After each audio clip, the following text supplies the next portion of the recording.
Good evening, ladies and gentlemen, and welcome once again to our weekly fertility focus.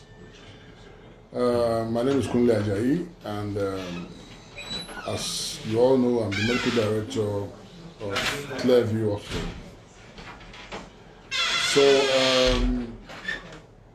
as part of our brief for the fertility focus, we usually would like to talk about things that may affect fertility adversely. So today our topic is endometriosis, and it's a very very big word, but it's not. It's by the time I explain, you probably understand what I'm trying to say. So as by way of introduction, what is endometriosis? Endometriosis basically just refers to the presence of the endometrial tissue outside of the womb. So let me explain what that means. So if the womb has a lining inside of it, and that lining is called the endometrium. So that is the natural place where it should be. And it is that same endometrium that changes when a woman gets pregnant and accommodates the embryo and the baby, and everything, So it's useful. It's also the part that sheds every time a woman has her menses. So when it's inside the womb, it performs a physiological role, and it is very, very effective. But if it now finds its way to other places outside of that cavity of the womb, it can become a bad master. Let me put it that way. So, for example, if it is within the pelvis where it shouldn't be, it will still be getting hormonal, support from the body, and every month as the lining within the womb bleeds, the ones that find their way into the pelvis will also bleed. And that bleeding will cause some reaction within the pelvis. It will cause scar formation. It will cause pain, and it can be quite debilitating. A lot of women actually suffer from endometriosis, and when it's so bad, they are not able to function effectively in their daily life. Endometriosis can be so debilitating that some women have to stop work because they are in constant pain. In fact, support groups have been started because of this same endometriosis. So when it is within the womb, like I said, no problem. But once endometrial tissue, that's that lining I told you about, if it finds its way outside of the womb, it can cause problems. And the thing is that you can find it within the pelvis, where you have the ovaries, the tubes, and everything. You can find it on the body of the bowel. You can find it sometimes in the lungs, And in fact, some people have been reported to have endometriosis even in the brain. So from local spread, it can actually spread to distant places. And then there are some women that will tell you they bleed from their belly button every month. They can be like us. So endometriosis can actually be found there. Sometimes you can even find endometriosis on the scar of a previous operation.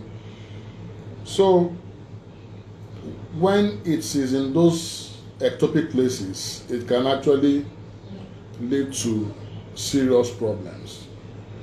So,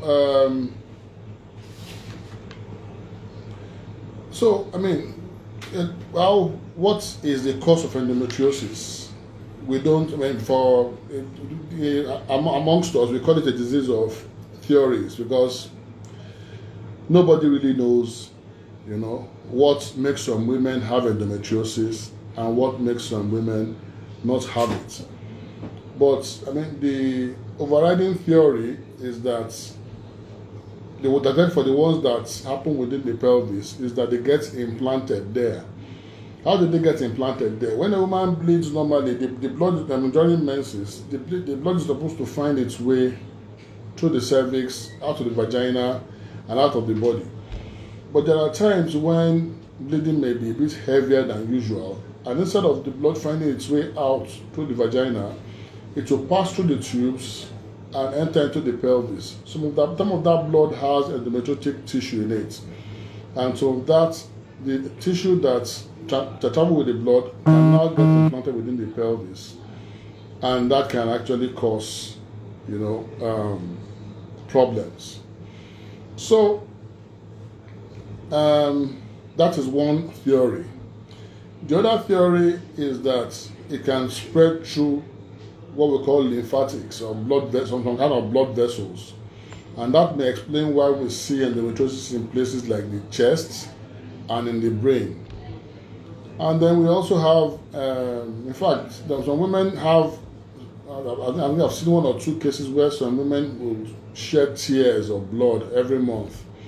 And some people have said that may be due to endometriosis, but there's another condition that may also even be responsible for that. So I wouldn't go into that today.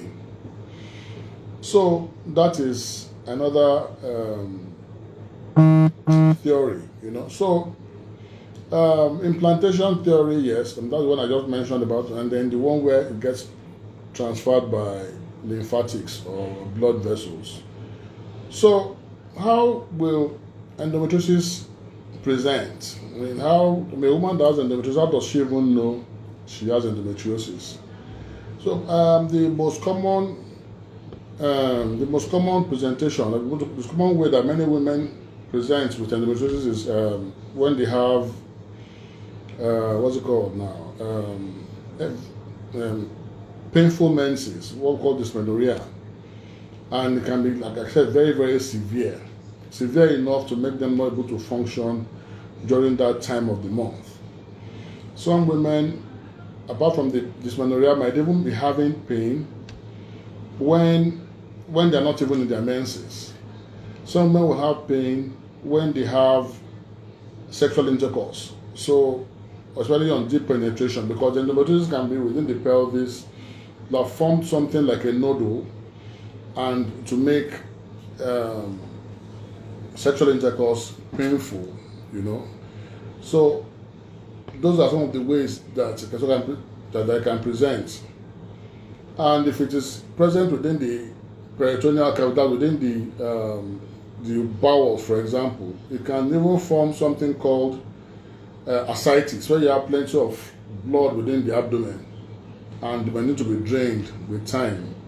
If it is so bad sometimes that it's in the chest, it can even lead to, something we call pleural effusion, that's fluid accumulating within the chest cavity. So it can present in so many ways. And it could even be infertility that the woman presents with, especially where it is not so bad. It might not even be the pain that brings the woman. She's just having infertility, and by the time we are checking, we realize that she probably has endometriosis. So then the only way many of them will know is that they may just be pain, and by the time we do a scan and check, we find out that when you do a scan and check, you might not even see anything, but sometimes when the thing has formed a kind of ball within the pelvis, something called an endometrioma, a scan might be able to pick it. But the gold standard for diagnosing endometriosis basically is something called laparoscopy. And laparoscopy, I've mentioned that, for a few in the previous editions. And what that just means is keyhole surgery. Put a camera into the abdomen and look. By looking, you'll be able to see if there are abnormalities and if there are endometric deposits there, and you have the means, you can actually just excise them or burn them. So So the lot of people will be asking me, how does endometriosis cause infertility? And it is actually very, very easy. So imagine someone who has severe pain when she has sexual intercourse. That kind of woman will most likely, refuse to have sex or just try to run away from sexual intercourse as much as possible. So, so someone who doesn't have adequate coital exposure, adequate sexual exposure, will most likely not get pregnant. So, it's one of those things that could, be responsible for infertility. But more importantly, where they're even able to have sexual intercourse, if the endometriosis deposits have caused significant change or damage to the tubes and the ovaries. So what I mean is that by the time those endometriosis deposits are within the pelvis, they cause inflammatory reaction or changes within that pelvis. So those changes will lead to things called adhesions forming within the pelvis. Those adhesions can bind the tubes. We need the tubes to be able to pick up eggs and everything. The tubes are bound down by those adhesions. Pregnancy cannot occur. Then if the ovaries are also covered with adhesions, even if the eggs are released, there's no way the tubes can pick them up. So in such situations, it might be impossible to get pregnant.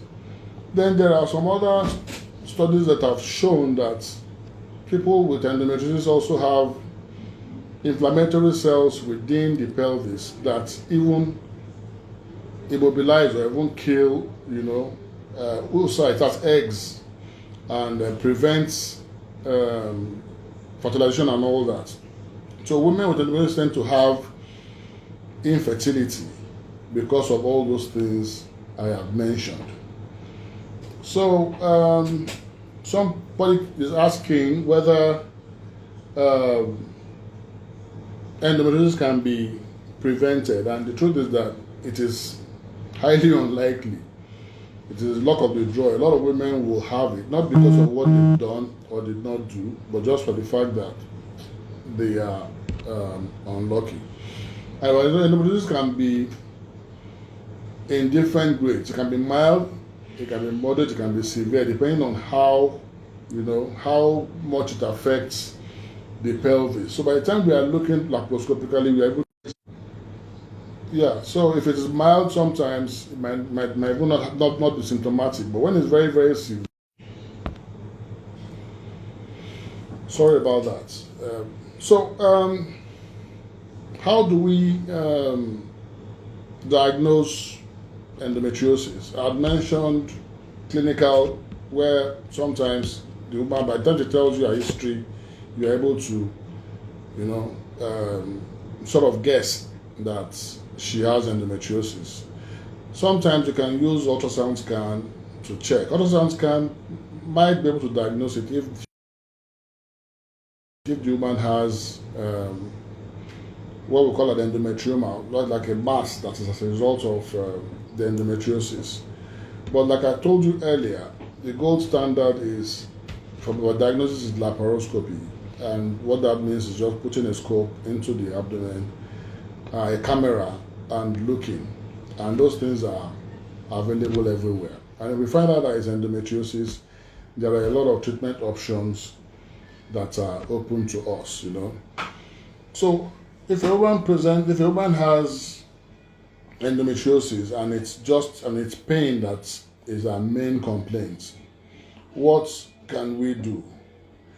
So we can decide to give medications that are designed to suppress the growth of endometriosis.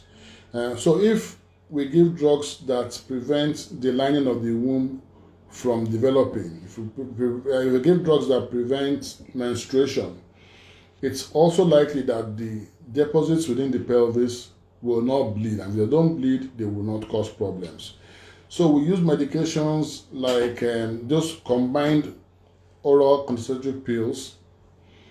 We use painkillers. We use drugs like progesterone, like Primolut and all that.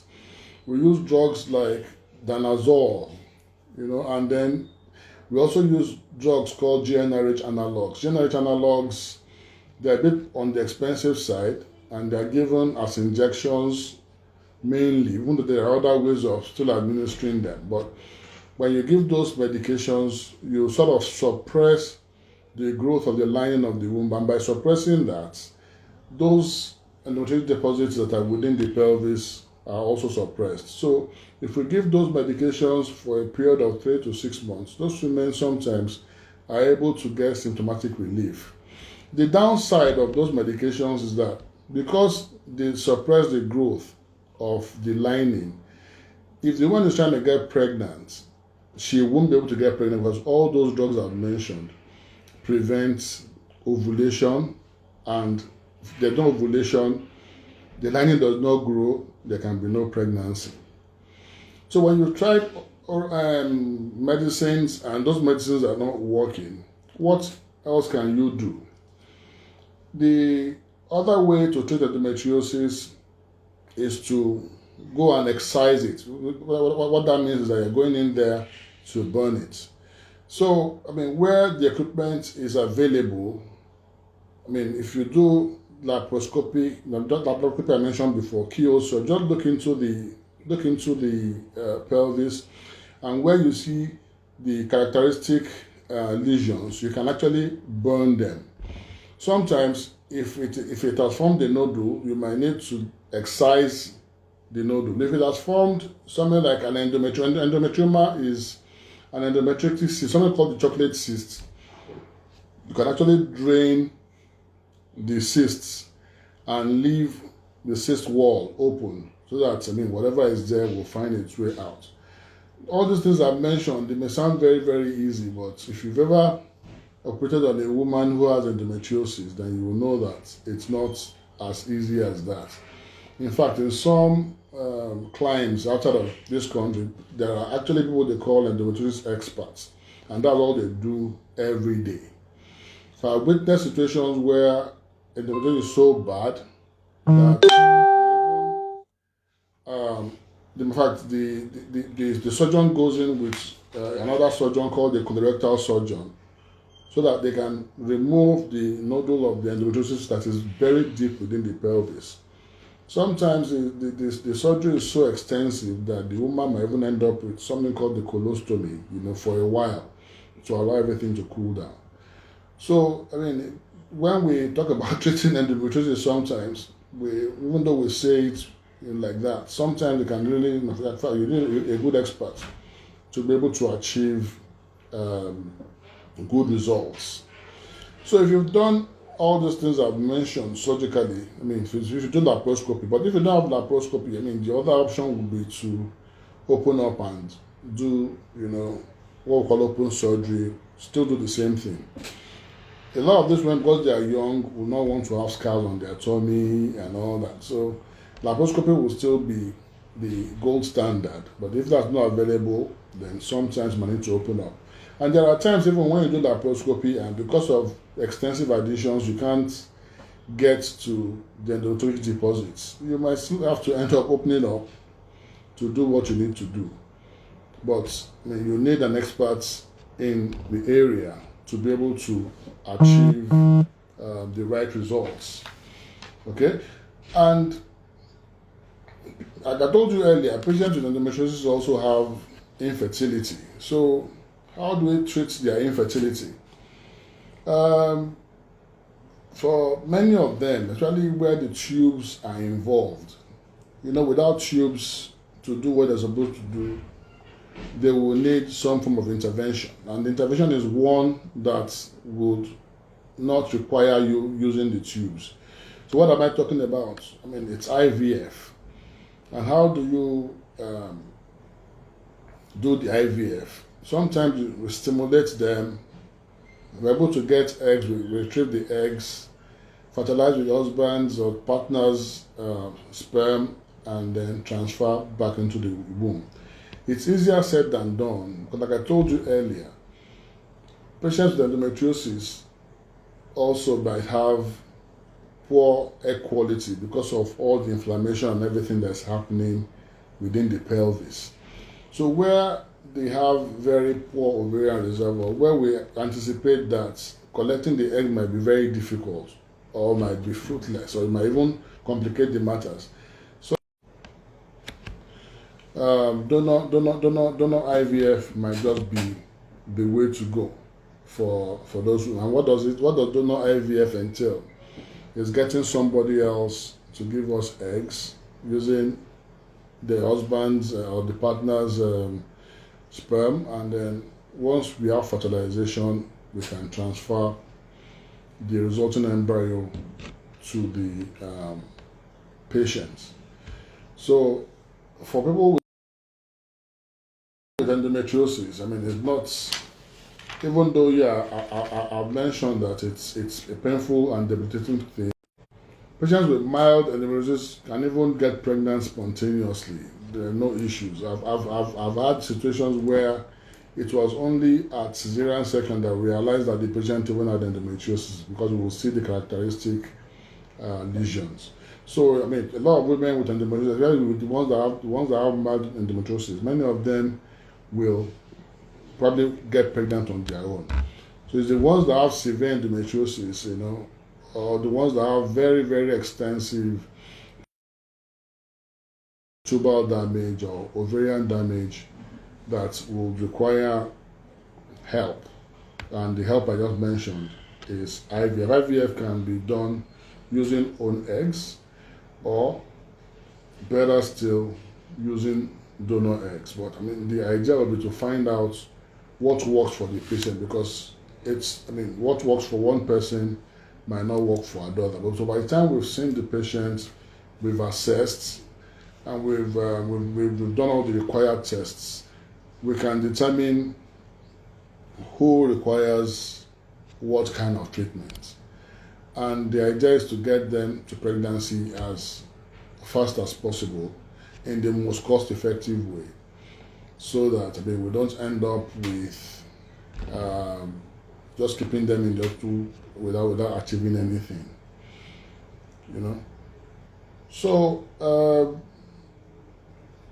that's it basically. So I mean, prognosis is not. I mean, depending on the severity, is most. I mean, for most people that have mild endometriosis anyway, is good. But for those ones that have very severe endometriosis, it might be difficult to to manage them. Those ones we might even end up having to do hysterectomy, removing the ovaries and things like that, for them to get symptomatic relief. So, and there are support groups, like I said, that are available everywhere, and those support groups help these women manage their lives with endometriosis. It's not that easy, but many of them are able to live normal lives despite the endometriosis diagnosis. And I mean, it's a very painful disorder, and if you've ever seen anybody with endometriosis, you will agree with me that in fact, they need all the support they can get.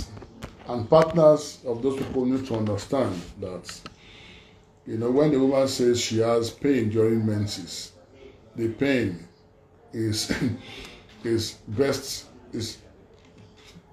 described and felt, because that pelvic pain can really, really, really cause problems. So over the past 25 minutes or so, I've been able to talk about the signs and symptoms of endometriosis. I've talked about the diagnosis, and I've talked about the treatment modalities. Okay, so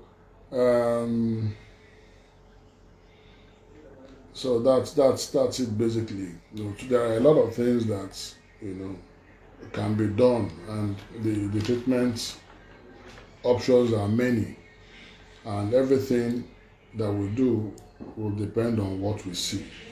But there's hope with endometriosis, and like I said before, a lot of women that have endometriosis can go on to have normal fertility, and those ones that have very severe endometriosis that require help can also be helped here in the country. So I've talked about all the treatment modalities, but if you have any question, I'm open to taking them now. So anything that you want to ask, please go ahead and ask me.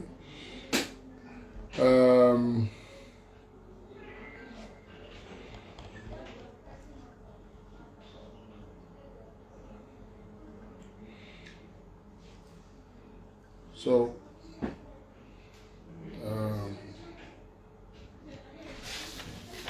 and all those things I've said, they are available here in Nigeria, and if you have excessive pain during menses or very heavy menstrual flow, or there is infertility meaning that you've been trying to get pregnant for a year or more and it doesn't happen, please try to see a doctor, because it could be a sign of underlying endometriosis. And there are a lot of gynecologists, good gynecologists within the country, that you can see that can help, arrive at this diagnosis and, if possible, treat you. Okay? So somebody's asking me whether endometriosis kills, and I wouldn't say it kills directly, but there's a possibility that can happen, of course, if she has the wrong surgery, for example, or she how will I say it now? As far as complication as a result of all the procedures that we mentioned. But endometriosis on its own will not kill, but it can be so debilitating sometimes that some women even contemplate suicide.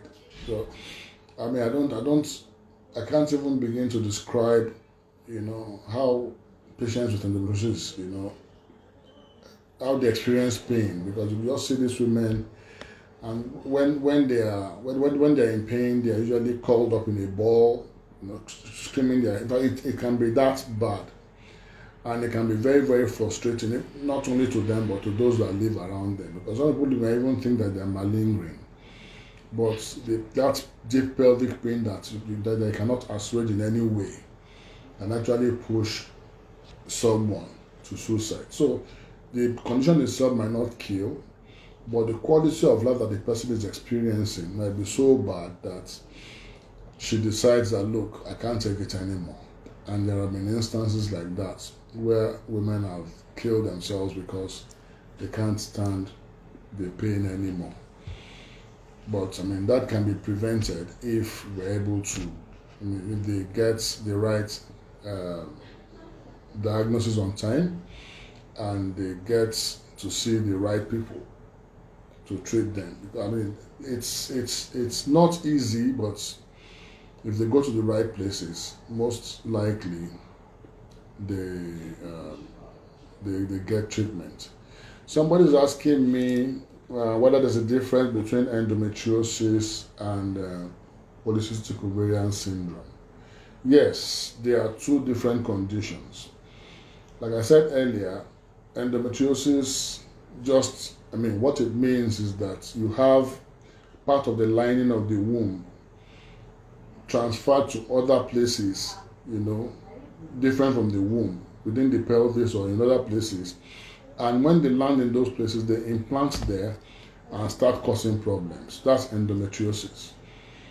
But polycystic ovarian syndrome is one of the major causes of somebody not ovulating. And what it means is that the woman does not ovulate, or she has high levels of circulating androgens. Androgens are male hormones.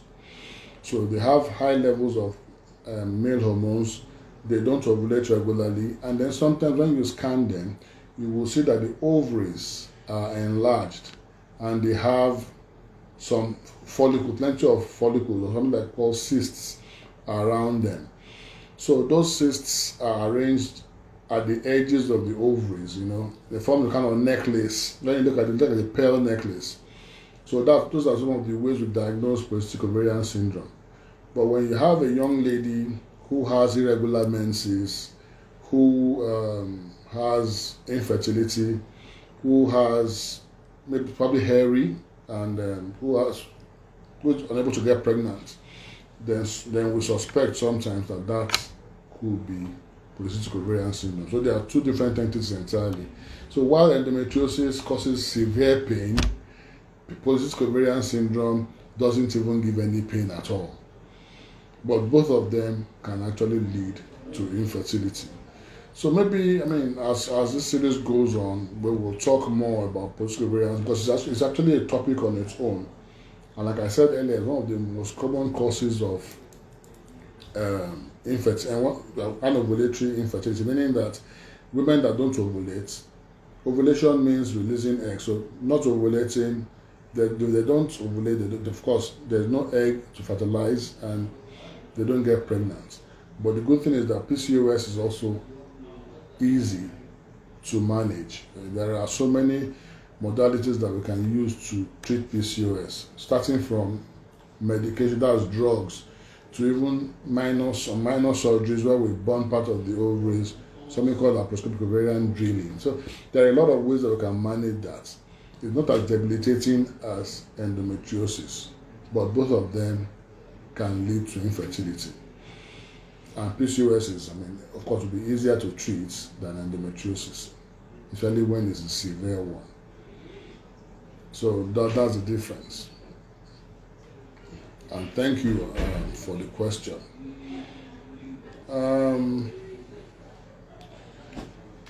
So I don't know whether there are any other questions. And like I told you before, endometriosis can cause infertility with what's it called? Because if the pain is so severe, such women will be averse to having sexual intercourse. So even because of the pain, so a woman that doesn't have sexual intercourse will most likely not get pregnant. And then the other things that it does to the tubes and the ovaries can also lead to infertility. So if there are no other questions, I'd just like to say that I'm really grateful for those ones that have joined. I'm very grateful for all those ones that have joined us this evening. I know you're all busy. Thank you all for taking time out to listen to me. So, for those of you that are not aware,